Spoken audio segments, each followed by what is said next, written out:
Bueno, sin embargo, continuando con la pregunta anterior, es un poco ridículo, pensamos desde aquí, desde el programa, que unas escenas de sexo, por otra parte bastante bien llevadas y muy consecuentes con el argumento, provoquen tanta polémica.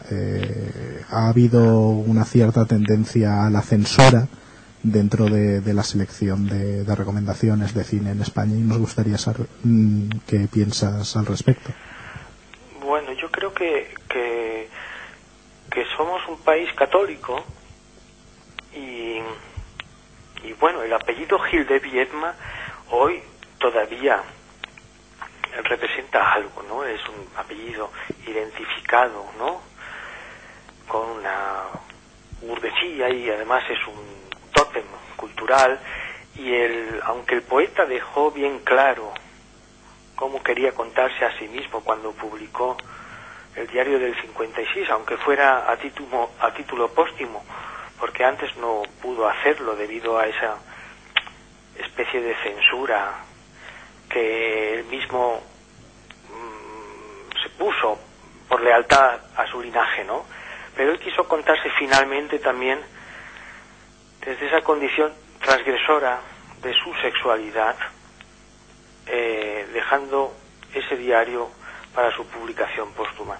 Y que hoy todavía, a 20 años de su muerte, esto cause revuelo y malestar incluso entre la gente que menos te lo puede sospechar, viene a decirnos en el fondo que seguimos siendo un país de meapilas. Bueno, pues estoy bastante de acuerdo contigo. Y has nombrado a Luis Antonio de Villena, que además fue el invitado de un programa nuestro sobre el gato pardo.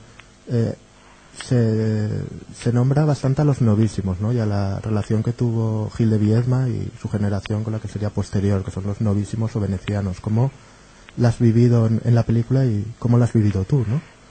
Mira, es que en realidad los novísimos, Jaime, que apreciaba a los novísimos, pero decía que en el fondo no habían renovado nada, que no era más que una continuación, pero que ya las voces más exigentes de la generación de los 50, entre ellas las de Jaime Gil de Viedma, en primer lugar, pues habían propuesto, habían introducido en la poesía española, ¿no?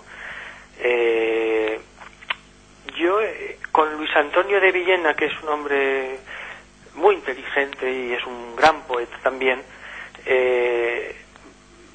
al final, yo no lo conocí mientras escribía el guión, al final sí que hemos tenido contacto una vez él vio la película, porque de hecho el final de la película está extraído de un pequeño libro muy interesante que él escribió sobre Jaime Gil de Viedma. Retratos con flash de Gil de Viedma. Ese episodio final que hay en la película está realmente extraído del libro de Luis Antonio de Villena sobre Jaime Gil, que es esta despedida que yo planteo así en la película, ¿no? El poeta despidiéndose de la vida, todavía digno, ¿no? Quiero decir, antes del deterioro que le produjo la enfermedad, ¿no? Y donde yo creo que se ve muy claramente en esa escena,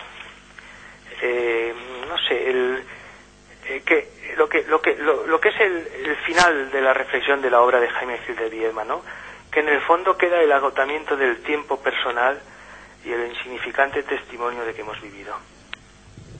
Y bueno, ya para entrar un poco en temas más mundanos, nos gustaría saber acerca de cómo ha sido rodar esta película, cómo ha sido la experiencia y sobre todo qué tal ha ido rodar fuera de España, en exteriores como los de Manila.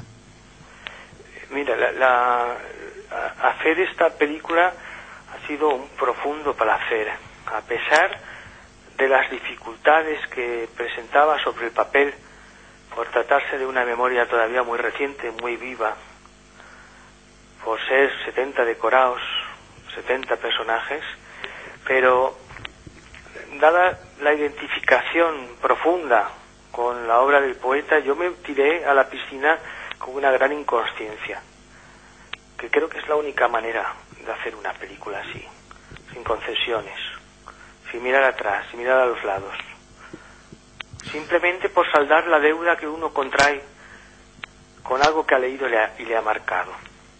Y el ir a Manila, donde yo posiblemente no está en ningún tour turístico, el ir allí, a esa ciudad de 12 millones de habitantes, donde el tigre asiático vive todas las contradicciones del capitalismo global de una forma espeluznante, y a pesar de ello encontrarme con las mismas personas, los mismos caracteres que describe perfectamente Jaime Gil de Biedma en su diario de 1956, ha sido algo realmente deslumbrante. Y el ver cómo trabajan allí, el sentido de la vida que tienen, y recordar que eso yo lo había leído en el diario del poeta, además siendo lo último que rodé de la película, ¿no? Justo la última parte, fue como un broche, ¿no? Como la guinda de todo este proceso. Bueno, pues sin duda ha quedado como un gran retrato de lo que vio Gil de Biedma, y además pues una película, como ya decimos, muy destacable. En fin, ha sido un placer tenerte con nosotros. Tenemos muchísimas más preguntas, pero las vamos a reservar para cuando hagamos el programa aquí contigo en exclusiva, que esperemos que sea pronto. Y bueno, muchísimas gracias por habernos prestado estos momentos. Gracias, y hasta a vosotros. entonces. Pues sí, toda la suerte para los Goya, que la verdad es que, bueno, yo creo que no hace falta decírtela porque es un trabajo excelente, pero aún así te deseamos lo mejor desde aquí. Muchas gracias. Por supuesto.